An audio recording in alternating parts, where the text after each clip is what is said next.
Hi guys, this Marsanyo again. At may nakibabasa niya ba yung comment niya, no? So sinasabi niya rito, no? So shoutout muna kay Kuya P at kay Papa Joms. So ito ay sasagutin natin, no? In proper way, no? At ito, sasagutin natin diretso guys. So sinasabi niya kasi, kino-compare niya si Kuya P is well-mannered, elite, no? And then si Papa Joms daw ay galaw-gaw, tapos off the camera, hindi daw siya ganun ka-care kay Carla. Pero I don't know guys, kasi kung totoo yung sinasabi niya na sa off-cam, hindi ganun si Papa Joms, makikita niyo naman yan guys at magmamanifest naman yan sa mukha ni Carla.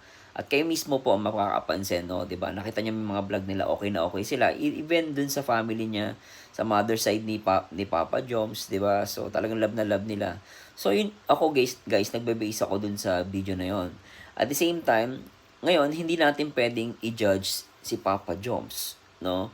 Hindi natin pwedeng i-judge si Papa Jones kasi hindi naman batayan ang pagiging elite. Elite kasi yun yung mga mayayaman no?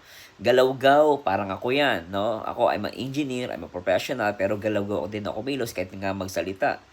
'Di ba? Mabiro ako, pero hindi kasi sukatan yan para sa akin kung ang pag-uusapan ay yung pagmamahal mo sa isang tao, no? Hindi tayo pwedeng mang-judge kahit kanino.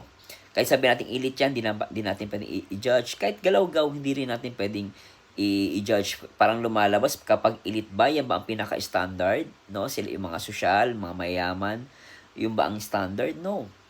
Para sa akin, pagdating sa pagmamahalan, sa pagmamahal, walang sukatan yan. At hindi natin pwedeng i-judge yung tao. Kasi kung sasabihin natin, elite lang yung parang nasa true love, edi kawawa naman kami mga galaw-gaw, 'di ba? So yun lang naman yung logic Ngayon, sa off-cam, madali kasing magsalita, madaling magbintang, pero para patunayan 'yon, mahirap 'yon, no?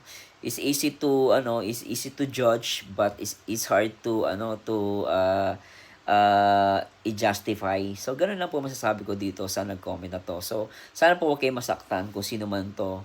Ang hangad ko lang, no, wag lang tayo maging judgmental at kung may standard po kayo, karapatan niyo 'yan, pero para sa akin, hindi sukatan, walang standard pagdating sa pagmamahal.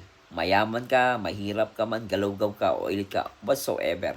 Basta ako, no, naniniwala ako sa kay Jomcar. Yun ang nakikita ko guys So, at alam ko na mahal ni Papa Jom si Cara Bells. Yun na po at salamat po sa Diyos. Bye.